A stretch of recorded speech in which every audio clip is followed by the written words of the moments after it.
Hello, welcome back to my channel. My name is Victoria.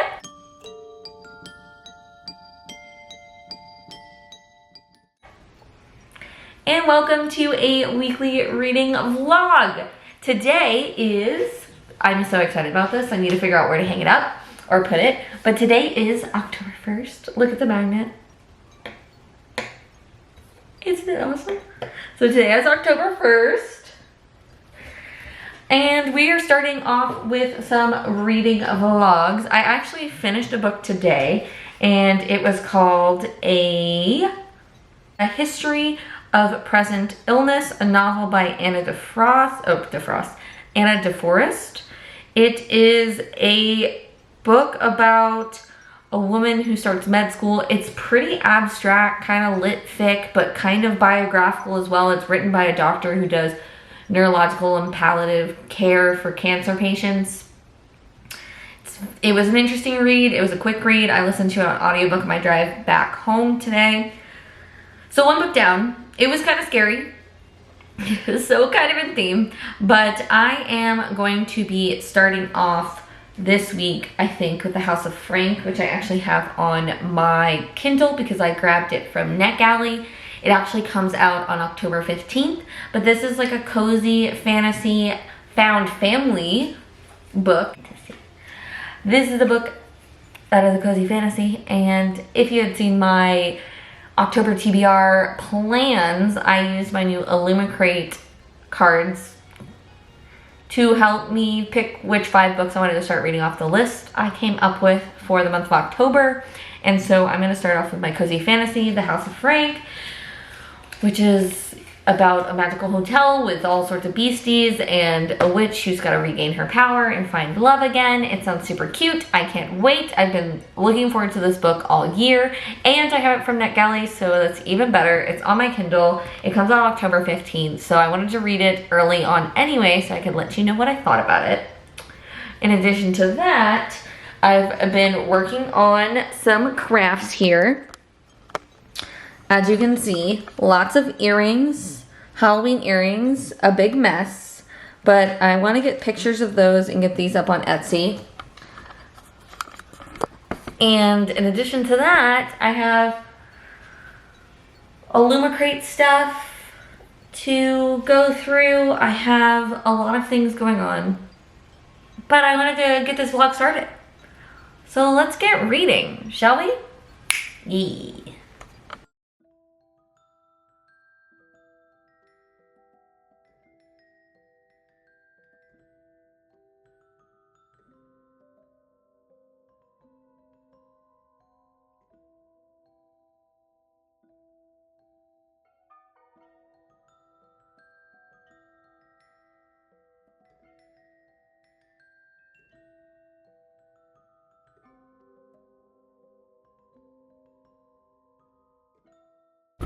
Hello! Say hello!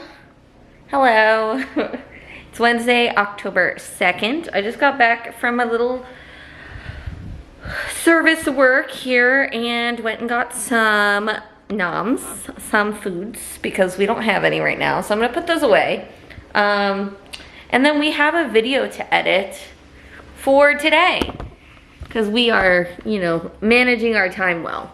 So yeah, didn't read anything yet today, but here's my plan. Here's what I would like to do. I would, one, like to edit the video and continue watching Popstar Academy whilst I do so, because I was watching that when I was back in Tampa.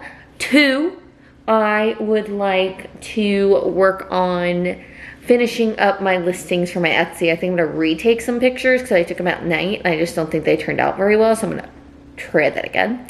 And then 3, I would like to stretch and then read. Those are 2 separate things, so I guess stretch and then read, that's 4. Those are the 4 things I'd like to do today. But first we gotta put away some groceries.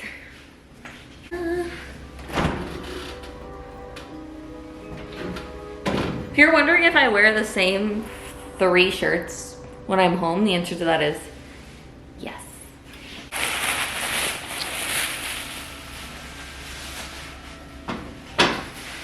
I do also want to say I have reusable bags. but I made a last minute decision to go to the grocery store and I need to put some in my car. So they're there. But thus I did not have them. So I'm sorry. I am sorry.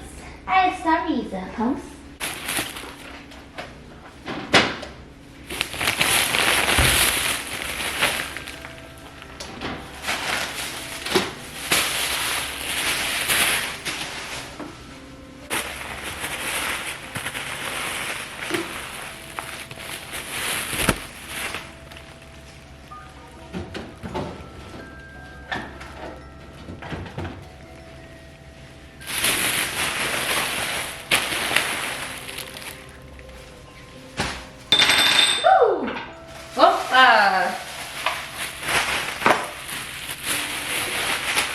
Okay.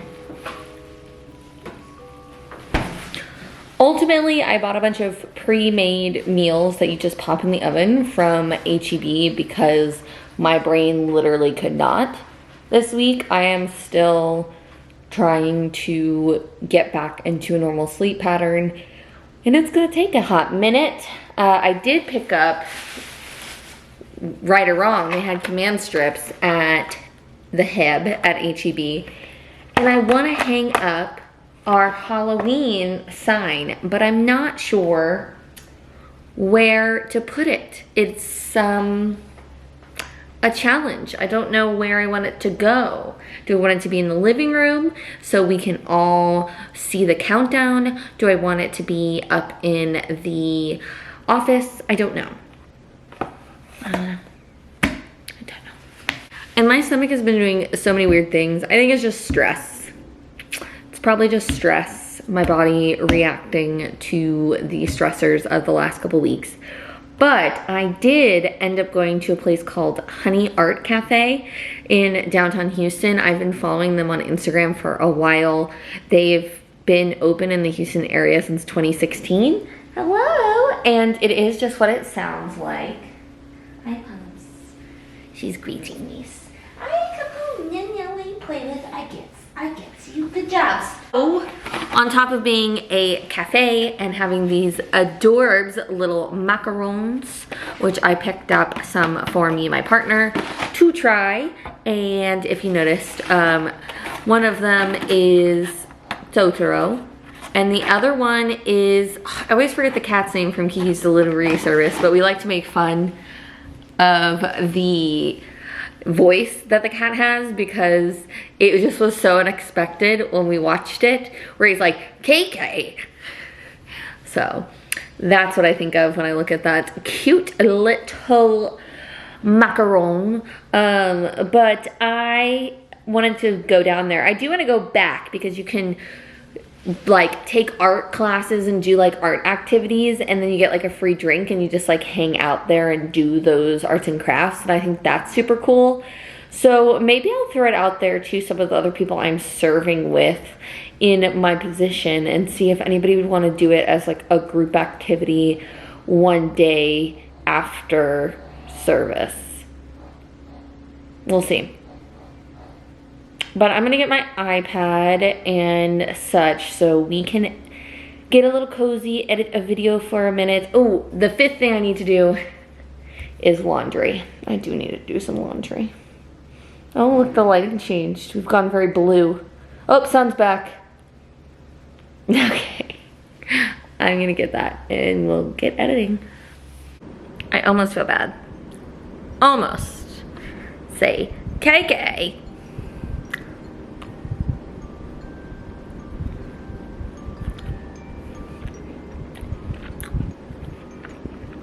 My initial one was rose and raspberry.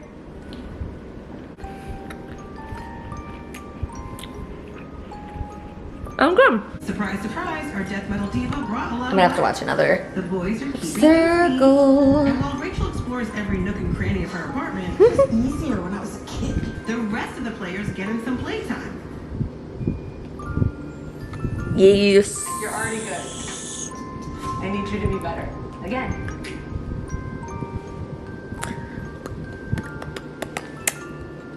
I was excited to watch. An hour and a half-ish. 10 hours and 23 3 minutes left. I got to page 200 of an Academy of, oh my god, in An Academy for Liars, and I'm really liking it. It's reading a lot faster now than it did in the beginning, so I could potentially finish it in this vlog. I have about 250 pages left, so that is definitely doable if I focus and actually read like 50 pages at a time. I kind of want y'all to find out for yourselves when you read this, since it is so new. Who are good at the magic, who have an exceptional talent for this type of magic, also see things, but they can't see each other's things. I'm gonna vacuum, do dishes, clear off this table. In Slewfoot, I'm in chapter 5. I'm 100. See what I get up to today. Is it uneven? We're making semi-good progress. I think it's okay.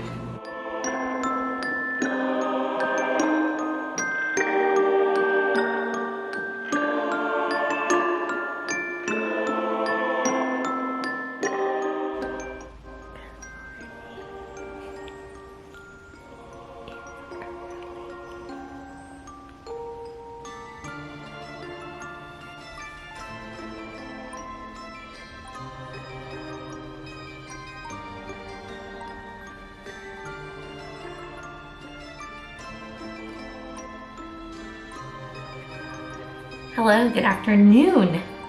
It is later on October 3rd, this lovely warm Thursday here in Texas. Fall is here. I need to do some organizing because I literally have all of this jewelry here just laying around from when I initially took pictures. I don't think the pictures are the best, so I do think I'm gonna redo them while it's the light out, but I have some things I need to do before I can do that. So I'm going to prioritize. I'm gonna try to be responsible here and prioritize the things that absolutely have to get done. But I did go and do some fun little shopping today. I got some necessities, and then I also got some funnities for the spooky season. It lights up. Ooh. So I got a neon green, a black, and this cool purple that I think are gonna go really well for it. So I think this is gonna be hard because this is supposed to be black, so I don't know what the background color on this should be. Should it be the purple and then the green be the words and the little fumes? Or do I make it look rustic? I don't know. To be determined. I also got something for my bookshelf. Now, I could make this spooky, or we could make this more like Sailor Moon-esque, cozy, and then put it on the shelf somewhere, because I don't have anything like this. So this is super cute. I'm excited, very excited for it. So we have both of those things, and I got some paint like I mentioned, and I needed new paintbrushes because mine had gotten really bad. So I got some new paintbrushes in addition to that. And then fun socks today. So see this little pumpkin, and then this one says hello pumpkin, and then this one's got a little jack-o'-lantern, and then these guys are just little black and orange. Really cute set. They're cushiony, and I'm excited to wear them this season. And then to match, I got some bows. I could put like on the side of my head or maybe on the back if I pin my hair back. We shall see. The world is our oyster. So that is my update on that. I have gotten about 20% in House of Frank.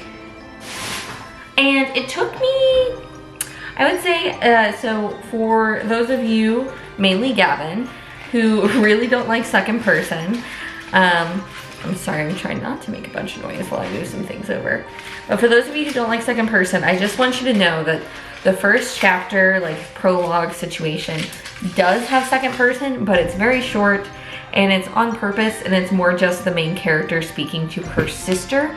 This isn't a spoiler, so her sister did pass away prior to this story, and that's the whole reason she ends up at this like arboretum slash bed and breakfast kind of situation. Is she's there to bring her sister's ashes and plant them so she'll become a beautiful tree. That was like her last wish. So that is the first one is her like at her sister's, what seems to be last breaths, you know, deathbed kind of situation, and she's basically having her promise that she will take her there. So we get our main character, Saya, who is talking to her sister, who we assume like has passed or is almost about to pass at the time, and she is talking in the second person, but then moves to first person. I feel like now this is the NetGalley version, so I don't know if this is the final version, but I did feel like the first couple chapters were a little clunky getting into Saya's head, but I do feel as the story has been progressing, I've been enjoying it a little bit more. I am very curious about some of the characters. They're all there for different reasons. This is very much like a found family type of story, so I am interested in seeing why everyone has kind of ended up at Frank's house. I do feel like maybe they're nudging that Frank is, you know, aging and possibly seems to be forgetful, you know, having some memory issues. So we'll see how that goes. I don't know if there's a romance involved with this. If there is, I either think it's with this character, Ollie, or with this elf person who we've not met yet. I don't think that spoils anything because they're kind of introduced, but that's just like my gut feeling if there's going to be any romance. So I'm not sure. It does say she, in the description, that she learns to love and be loved again, but that can mean many different types of love. So I don't know if that's necessarily romantic love. So we'll see. But I'm going to do some admin things that I need to get done, and then I will check back in because we are gonna do some jewelry stuff, some reshoots, and hopefully chill out. That's the plan. So, I'll talk to you soon.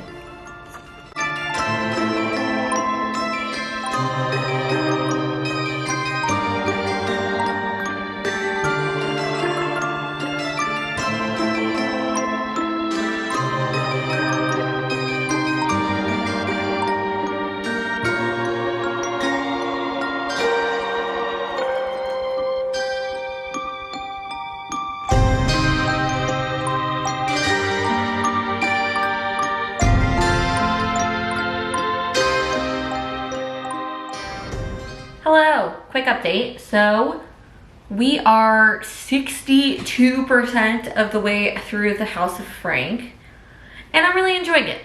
I am liking it. It took me, I would say, probably the first couple chapters to get into it. Like I mentioned, I think before, the narrator's voice kind of is a little stagnant in the beginning, but that might have been intentional by the author. And of course, I am reading the ARC, so I don't remember if it's the unedited version of it or not. So maybe they would have like hammered some of that stuff out about time the book actually is published. But I'm really enjoying like the conversations we're having about grief. I'm now know who the love interest is going to be. Again, won't ruin that for you. And I don't mind it. I think the way the relationship is building up is enjoyable, and if it doesn't end up being like a full-fledged relationship, I'm also okay with that.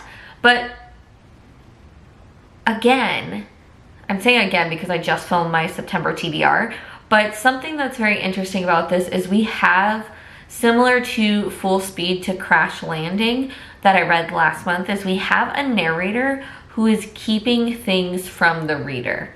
There is backstory there that the narrator themselves keeps hinting at, but we don't exactly know what happened. And there are some repercussions to that in the story, and there are hints to what it is. So I think I have an idea of what the narrator tried to do, and I will be curious to see how everything kind of pans out here. I am curious if this is going to be a standalone, or if we are going to get any additional books in this series. I don't think so. And I don't think it would necessarily be like necessary to have another addition to this book. I think the only thing that could be interesting would be more like this could have been a story about grief with like the people who are coming in, kind of like when the coffee gets cold. It could have been a story like that. So I think that could be an interesting like anthology to have after the fact of this book, depending on what happens in the end. But we kind of are starting to understand a little bit of why everyone is at the Arboretum, but we haven't had like the full reveal of why everyone has been there and kind of what's going on with Frank and all sorts of things like that. So there's still a lot to cover in this next 40%, and I feel like we are going to go full speed ahead soon because a lot has to be unraveled before we end this book, unless there's going to be additional books. So I'm looking forward to continuing on with the story. But it was a long day. We had a long training today. That's what I got for you. Okay, bye.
Pumpkin. Hello. Are you enjoying your hammock? Is it a nice hammock, Pumpkin? Oh, don't go. Look at this. Barnes & Noble. Stop with the stickers. Stop it. Stop it. Stop it. Do you see this? Stop it. Also, currently exporting for tomorrow. Going to be reading this, and this is so cute. Oh, look at you, Sarah. What a cute picture. But in addition, there's a map. Did not know that. Did not know that. Come on, people now. Smile, your brothers, everybody get together, and we'll love one another all again. Hello. It has been a couple days since we have chatted about our reading, but as you saw, we did some fun things yesterday and just been having a lazy Sunday. And to that point, I ordered things to pick up from both H-E-B and Target because I just can't be bothered right now to do anything. I had an allergic reaction to something, and my body has been telling me no. Because of that, we've done a lot of reading. Now, I'm about to drive, so we're not going to talk about it right now. I'm in my garage. So we are going to head to Target and H-E-B, pick up our things, And I figured while I wait for them to come and bring the items to the vehicles, we can catch up on House of Frank and Long Live Evil. So let's go ahead and get on the road, shall we? So we have finished the House of Frank.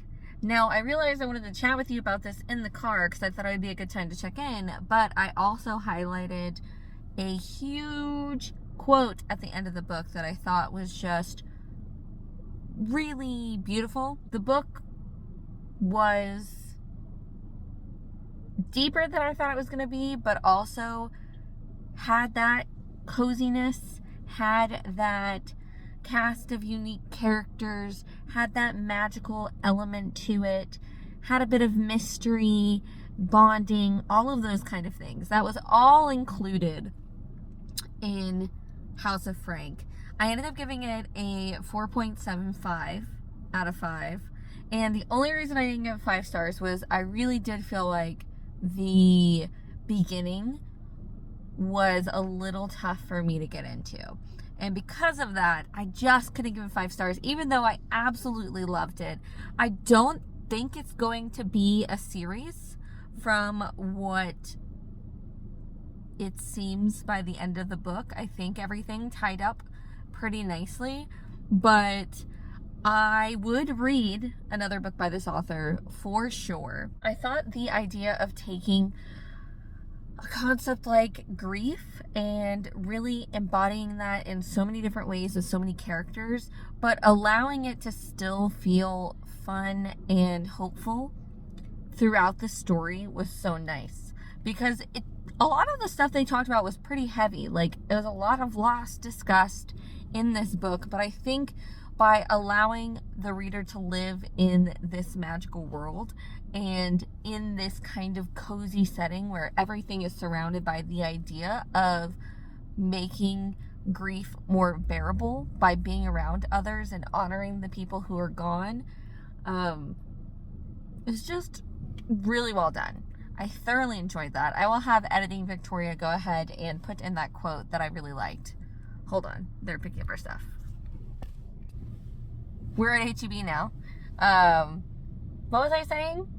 Oh yeah, so I'm sure Victoria, Editing Victoria, can go ahead and put that quote. You are going to be lopsided no matter which way I put you.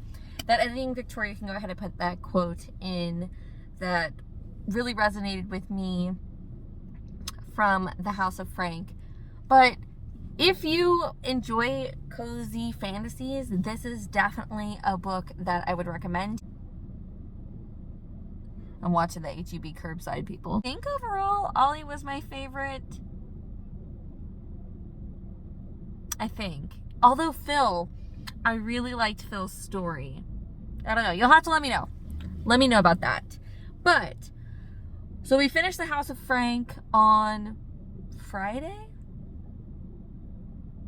Possibly Friday night, maybe?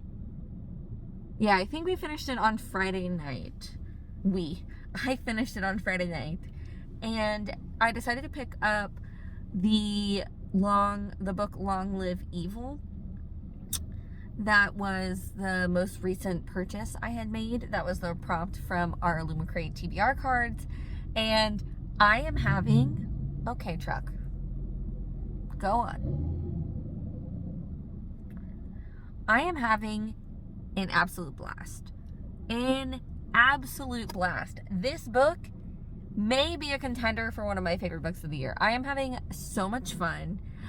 I mean, it's everything that I wanted Not Another Vampire Story to be, done just like so well. Like, I really love the idea of a person getting dropped into like their favorite series and having to navigate that. The person's coming. Let me stop.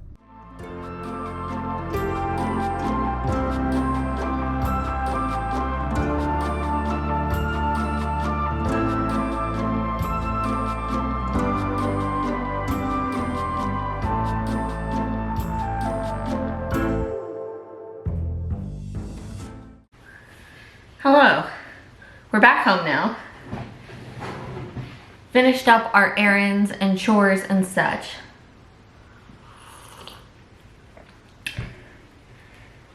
made some tea, had some cookies. Yeah, so that's where we're at. So let's continue our conversation about Long Live Evil by Sarah Reese Brennan. I'm having such a great time with this book. Like, I literally ate this shit up. I think I read like 100 pages yesterday, and I've read over 100 pages today. I want to read some more. That's like my goal for this evening, is to read some more of it tonight so I can hopefully have it finished by tomorrow. I don't want to give too much away about this book because really the back doesn't tell you much about the story itself. It just gives you the premise, which is our main character, Ray. She has terminal cancer and she is dying, and her sister and her have kind of bonded over this series that is giving like dark romantasy series.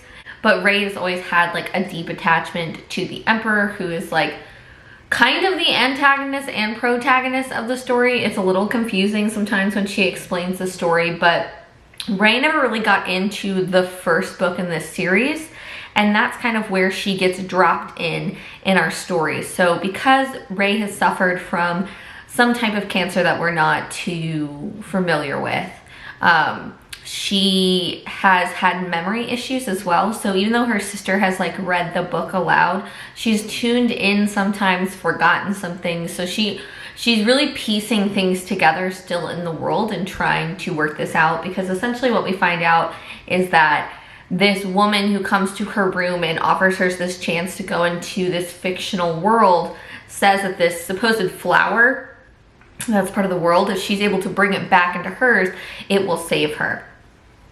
So that's kind of her goal. And I really did like this element of giving the main character a goal, because I love these type of stories. I really enjoy the person, you know, from our world dropped into a world that they're absolutely in love with.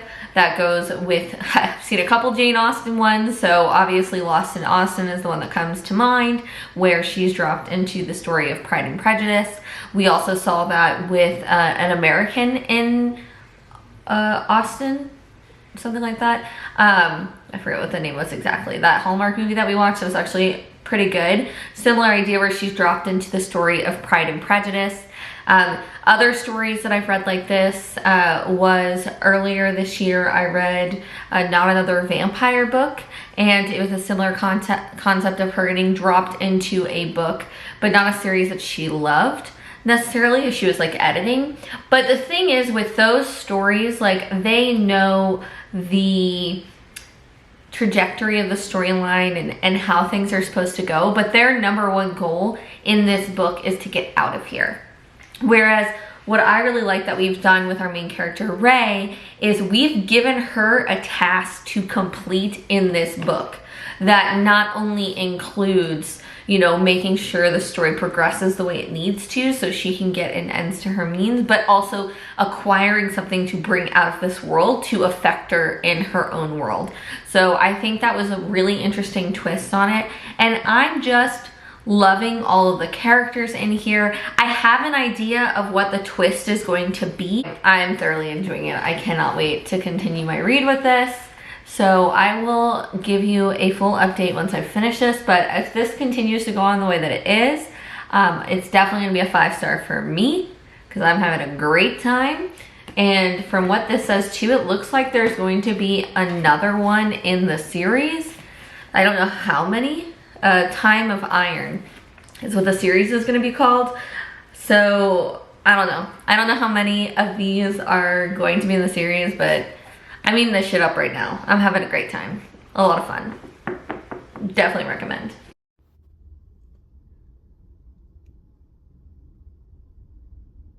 And we finished Long Live Evil by Sarah Reese Brennan.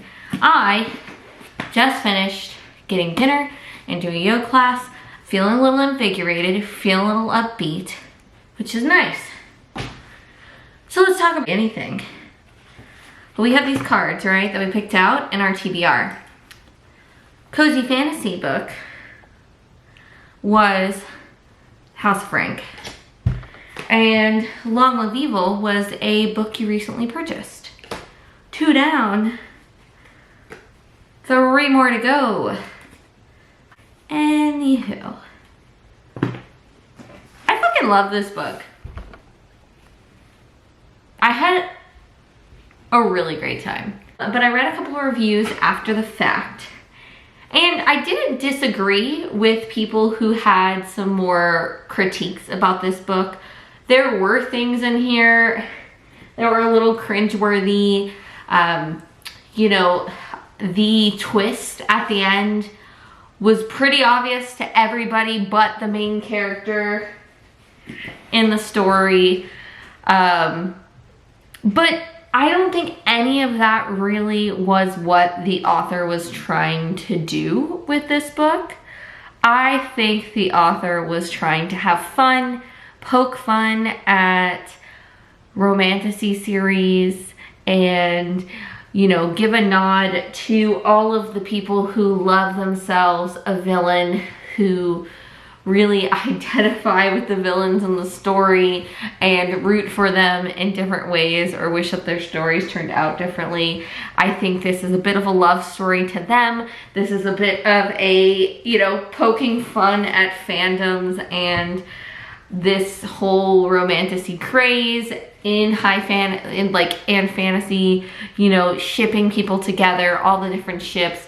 And then at the same time, having a conversation about a girl who is going through cancer and had received a terminal illness, and the real despair that she was feeling and the loss of hope, and the way that this kind of translated her going into this kind of situation.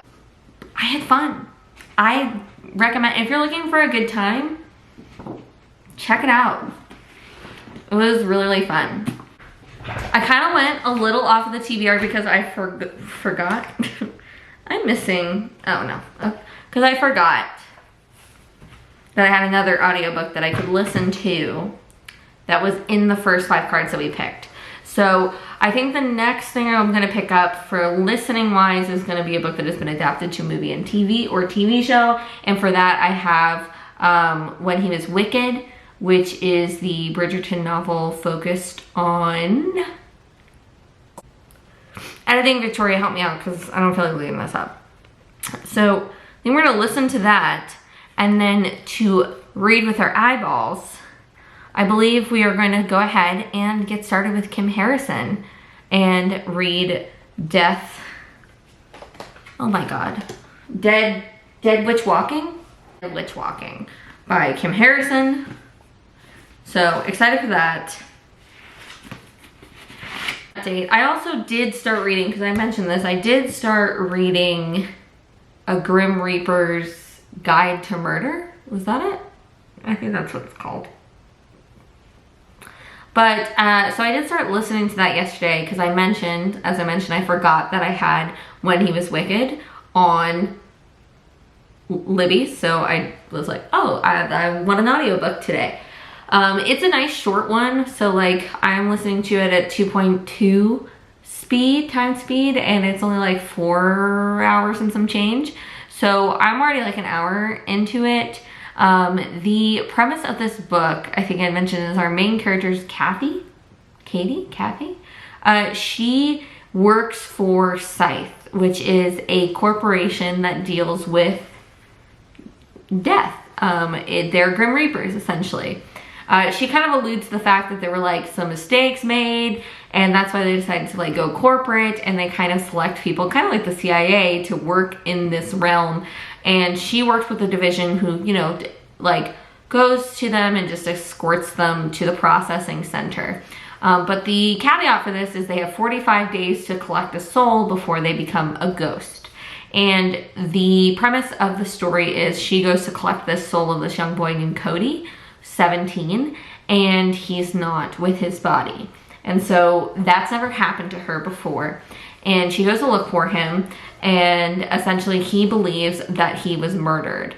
And he's basically kind of enlisting her in figuring this out because she can't seem to convince him to come with her to complete his processing until this is resolved. So she kind of doesn't have any choice. And so she is going to help this guy out. And that's basically the back end of it. And then she has her mentor and her soon-to-be ex-husband who are kind of involved, I guess, according to the back of the book. Interesting because the descriptions of the main character and the ex-husband, they seem like some regular people. And by what I mean by that is that typically with like a paranormal romance mystery novel, such as something like this, our characters are pretty attractive. Like they're described to be pretty attractive. Then like other series go even further, like all the men that they're dating are like incredibly hot. Whereas like the description of Kathy's ex is he's like a genuinely lovely person who doesn't sound like he's the, like, not that he's unattractive, but like he just sounds like somebody who you would actually meet in real life, not like the people described in the book, right? Like when we are reading romanticities, like these men are like, actually, when I was reading Long Live Evil, the character talks about how like they have abs and she's like, do you work out? And then she's like, oh yeah, they don't have time for working out. Just like in fiction, like they're just got natural abs for days, baby. I mean, that's it. That's true. So that's kind of fun, kind of different. Like they're middle-aged, which is also something different that you don't see as often starting off in one of these stories. So they are middle-aged. She describes that he's like, having some male pattern baldness. He's not like tall, dark, and handsome kind of description. So I think that's fun. He just also seems like a big teddy bear, like a genuinely lovely human being. And their like breakup is because she's so in love with her job. I don't know. It's interesting. I am enjoying it thus far. I don't know. We're having a pretty good month right now. Don't want to jinx it, but we're having a pretty good month right now. So I'm going to take this one to be physically read, and then we will start When We Are Wicked in the car tomorrow. So that's all I got for you. Happy Tuesday. It's October 8th. I'm disturbing Pumpkin. She's sleeping in the window. But it's October 8th, which means I am trying to wrap this vlog up because we're gonna post it tomorrow. But did a little bit of reading today. So I am currently 27% of the way through Julia Quinn's When He Was Wicked. Who, Nighttime Victoria could not remember. It's the book about Francesca Bridgerton,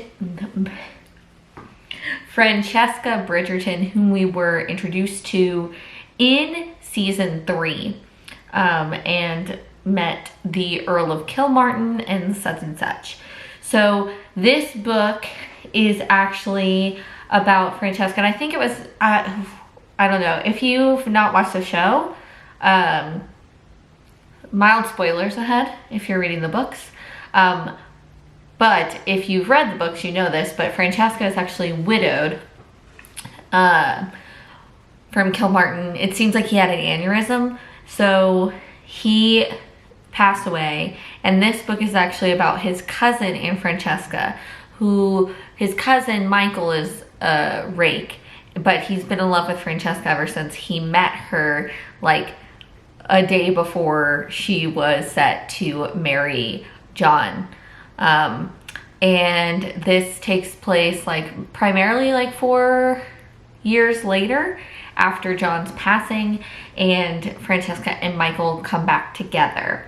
And it seems like Francesca has decided she wants family and wants to put herself back out there. And so we will see how things are going. Thus far, I'm thoroughly enjoying this. I'm having a good time. I like Michael. I think he's sweet. I think his conflict makes sense.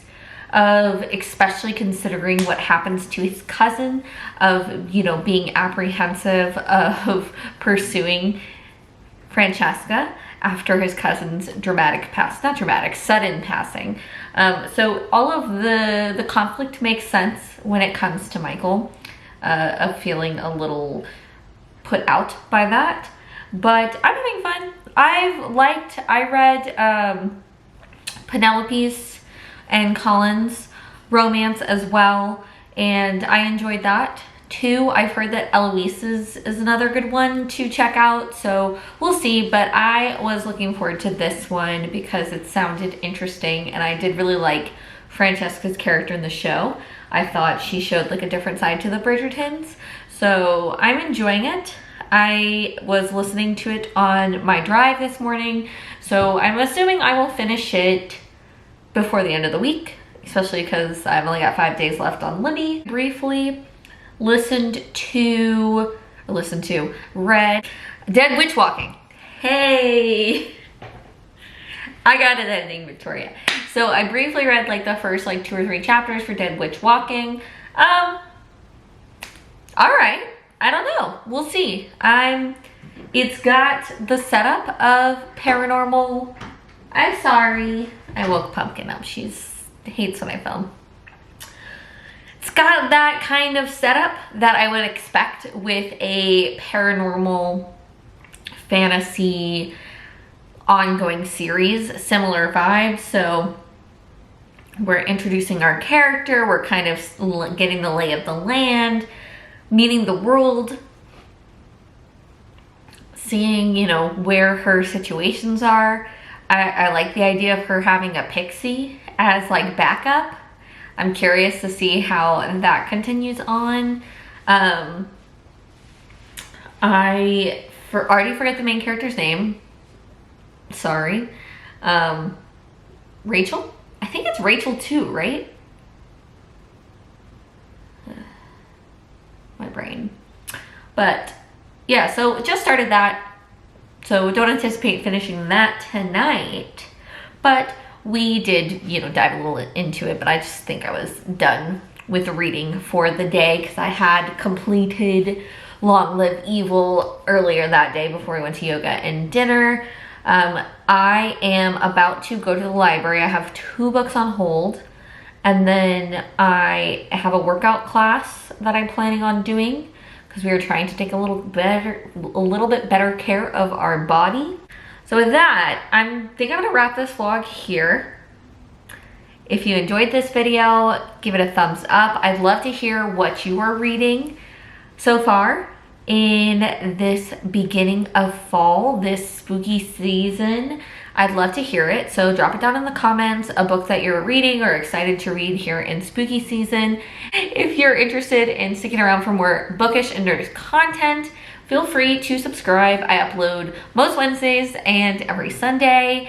And in the meantime, I hope you read a good book, I hope you find some joy, and most importantly, I hope you do something to make the world a better place. And I will see you in my next one. Bye!